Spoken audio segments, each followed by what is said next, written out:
ದೆಹಲಿಯ ಹೈಕಮಾಂಡ್ ಅಂಗಳದಲ್ಲಿ DCM DK brothers ಮತ್ತೊಂದು ದಾಳ ಉರುಳಿಸಿದ್ದಾರೆ. ಪಂಚರಾಜ್ಯಗಳ ಚುನಾವಣೆಯಲ್ಲಿ ಪಕ್ಷದ ಪರವಾಗಿ ಫೈಟ್ ಮಾಡಿದ ಡಿಕೆಶಿ ಇದೀಗ ಮತ್ತೆ ಪಟ್ಟದ ಫೈಟ್ ಶುರು ಮಾಡಿದ್ದಾರೆ. ಅಧಿಕಾರ ಹಂಚಿಕೆ ವಿಚಾರದ ಬಗ್ಗೆ ಹೈಕಮಾಂಡ್ ನಾಯಕರನ್ನ ಭೇಟಿ ಮಾಡಿರೋದು ರಾಜ್ಯ ಕಾಂಗ್ರೆಸ್ನಲ್ಲಿ ಹೊಸ ಚರ್ಚೆಗೆ ಕಾರಣವಾಗಿದೆ. ಹೈಕಮಾಂಡ್ ಅಂಗಳದಲ್ಲಿ ಮತ್ತೆ ದಾಳ ಉರುಳಿಸಿದ ಡಿಕೆ ಬ್ರದರ್ಸ್. ನಾಯಕತ್ವದ ಬಗ್ಗೆ ಖರ್ಗೆ, ರಾಹುಲ್ ಜೊತೆ ಡಿಕೆಶಿ ಚರ್ಚೆ.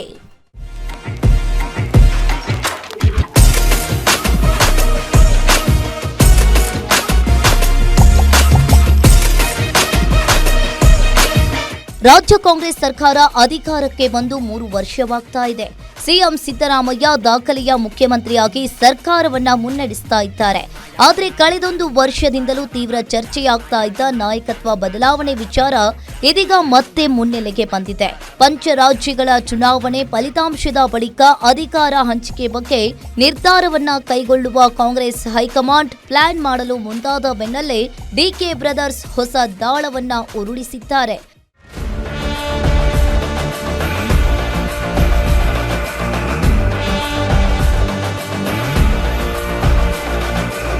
ದೆಹಲಿಯಲ್ಲೇ ಬೀಡು ಬಿಟ್ಟಿರುವ ಡಿಸಿಎಂ ಡಿಕೆಶಿ ಹೈಕಮಾಂಡ್ ನಾಯಕರನ್ನ ಭೇಟಿ ಮಾಡಿ ಸಿಎಂ ಸ್ಥಾನ ಹಂಚಿಕೆಯ ಬಗ್ಗೆ ಹೈಕಮಾಂಡ್ ನಾಯಕರ ಮುಂದೆ ಪ್ರಸ್ತಾಪ ಮಂಡನೆ ಮಾಡಿದ್ದಾರೆ. ಡೆಲ್ಲಿಗೆ ಬಂದಿದ್ದೀನಿ. ಡೆಲ್ಲಿಲಿ ಗಾಳಿಗಿಳಿ ಕುಡಿಯೋಕೆ ಬಂದಿಲ್ಲ. ನಾನು ನಾಳೆ ರಾಜನಾಥ್ ಸಿಂಗ್ ಅವ್ರದ್ದು ಭೇಟಿ ಇದೆ.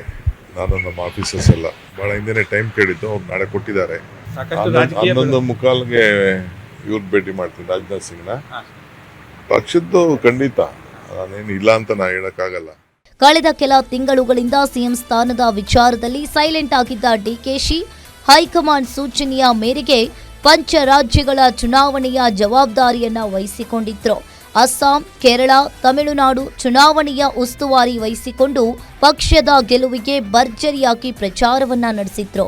ಪಂಚರಾಜ್ಯಗಳ ಚುನಾವಣೆಯ ಪ್ರಚಾರದ ವೇಳೆಗೆ ಪ್ರಿಯಾಂಕಾ ಗಾಂಧಿ ವಿಶ್ವಾಸ ಗಳಿಸಿರುವ ಡಿಕೆ ಇದೀಗ ಹೈಕಮಾಂಡ್ ಮುಂದೆ ಹೊಸ ದಾಳವನ್ನ ಉರುಳಿಸಿದ್ದಾರೆ. ಪಂಚರಾಜ್ಯಗಳ ಫಲಿತಾಂಶದ ಬಳಿಕ ರಾಜ್ಯ ನಾಯಕತ್ವ ಬದಲಾವಣೆಗೆ ಪಟ್ಟು ಹಿಡಿದಿದ್ದು ಪಕ್ಷ ನಿಷ್ಠೆ ಪರಿಗಣಿಸಿ ನಾಯಕತ್ವ ಬದಲಾವಣೆ ಮಾಡುವಂತೆ ದಾಳವನ್ನ ಉರುಳಿಸಿದ್ದಾರೆ. ಅಲ್ಲದೆ ಖರ್ಗೆ, ವೇಣುಗೋಪಾಲ್, ರಾಹುಲ್ ಎದುರು ಹಕ್ಕು ಮಂಡನೆ ಮಾಡಲು ಮುಂದಾಗಿದ್ದಾರೆ. ಖಂಡಿತ ಭೇಟಿ ಮಾಡಿದ್ದೀನಿ ಆಗಲೇ. ಈಗೆಲ್ಲ ನಾನು ಅದೆಲ್ಲ ಹೇಳ್ಬಾರ್ದು, ಯಾರು ಭೇಟಿ ಮಾಡಿರ್ತೀನಿ ಯಾರು ಬಿಟ್ಟಿರ್ತೀನಿ ಅಂತ. ಎಲ್ಲೂ ಇಲ್ಲ, ಎಲ್ಲ ಒಟ್ಟೊಳಗೆ ಹೋಗ್ಬೇಕು. ನಾವು ನಮ್ಮ ಕೆಲಸ ನಾವು ಮಾಡ್ತಾ ಇರ್ತೀವಿ ಅಷ್ಟೇ.